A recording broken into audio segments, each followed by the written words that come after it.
নমস্কার বন্ধুরা, শর্মিলা সবিতে সকলকে স্বাগত। আজ আমি আপনাদের সাথে শেয়ার করব সম্পূর্ণ নিরামিষ একটি আলুর দমের রেসিপি। আলুর দম খেতে কিন্তু আমরা কম বেশি সবাই পছন্দ করি। যে কোনো নিরামিষ দিনে এই রেসিপিটি বানিয়ে নেওয়া যায়। এটা কোনো নতুন রেসিপি নয়, প্রায়শই সকলেই সকলের বাড়িতে বানান। তবে আমি কিভাবে এই রেসিপিটি বানাচ্ছি সেটাই আজ শেয়ার করব আপনাদের সাথে। চলুন ভিডিওটি শুরু করা যাক। প্রথমে আলু কেটে নিয়ে ধুয়ে নিচ্ছি। খুব ভালো করে আলুগুলো ধুয়ে নিতে হবে, কারণ এই আলুতে প্রচুর পরিমাণে বালি লেগে থাকে। এবার আলুগুলো একটু হালকা করে সেদ্ধ করে নেব। ততক্ষণ একটা গুঁড়ো মশলা রেডি করে নেব। তার জন্য কড়ার মধ্যে দিয়ে দিলাম গোটা জিরে, কিছু গোলমরিচ আর দিয়ে দিলাম দুটো ছোট এলাচ। এবার এটাকে একটু ড্রাই রোস্ট করে আমি একটা পাউডার বানিয়ে নেব। যখন দেখবেন একটু হালকা একটা সুন্দর স্মেল বেরোচ্ছে, তখনই বুঝে যাবেন এটা রেডি হয়ে গেছে। এবার আমি এটাকে মিক্সার জারে দিয়ে দিলাম। এবার গুঁড়ো করে নিয়ে বাকি রান্নায় ফিরে আসছি। দেখুন এখানে আলুও কিন্তু সেদ্ধ হয়ে গেছে। এবার একটা ফ্রাইং প্যানের মধ্যে বা একটা কড়ার মধ্যে পরিমাণ মতো সর্ষের তেল দিয়ে দিচ্ছি। এবার একটা শুকনো লঙ্কা আর 1 চামচ গোটা জিরে দিয়ে দিলাম। এবার সেদ্ধ করা আলুগুলো ওর মধ্যে দিয়ে ভালো করে এবার আমি নাড়াতে থাকবো। এইভাবে নাড়াতে চাড়াতে দিয়ে দেবো আমি পরিমাণ মতো হলুদ আর পরিমাণ মতো নুন।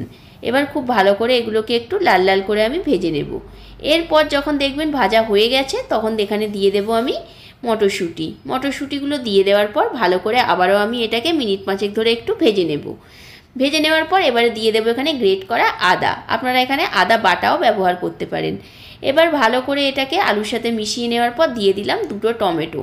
এখানে টমেটোর পরিমাণটা একটু বেশিই দিতে হবে, তাই আমি এখানে দুটো টমেটো ব্যবহার করেছি। সমস্ত কিছু মিশিয়ে নেওয়ার পর দিয়ে দিলাম পরিমাণ মতো লঙ্কা গুঁড়ো আর সামান্য একটু চিনি এখানে ব্যবহার করলাম। এরপর ভালো করে সমস্তটা মিশিয়ে নেব আবারও। এরপর সমস্তটা মিশিয়ে নেওয়ার পর দিয়ে দেব এখানে 2 থেকে 3টে কাঁচা লঙ্কা। আমি এখানে কাঁচা লঙ্কাগুলো ফাটিয়ে দিয়েছি, আপনারা যদি চান তো কাঁচা লঙ্কা নাও ব্যবহার করতে পারেন। এরপর সমস্তটা মিশিয়ে নেওয়ার পর পরিমাণ মতো গরম জল এখানে দিয়ে দিলাম।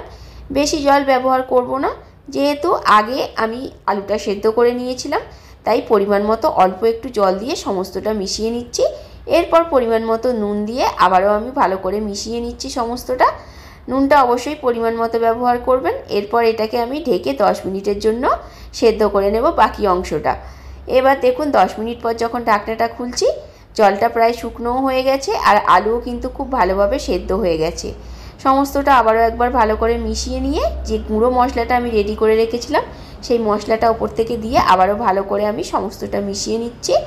এবার আমি ওপর থেকে দিয়ে দেব কিছু ধনেপাতা কুচি দেওয়ার পর আবারও আমি সমস্তটা ভালো করে মিশিয়ে নিচ্ছি। আজকের এই নিরামিষ আলুর দম কিন্তু পুরোপুরি রেডি হয়ে গেছে। আপনাদের যদি এই রেসিপিটা ভালো লাগে তাহলে ভিডিওটিতে লাইক, কমেন্ট অ্যান্ড শেয়ার করবেন।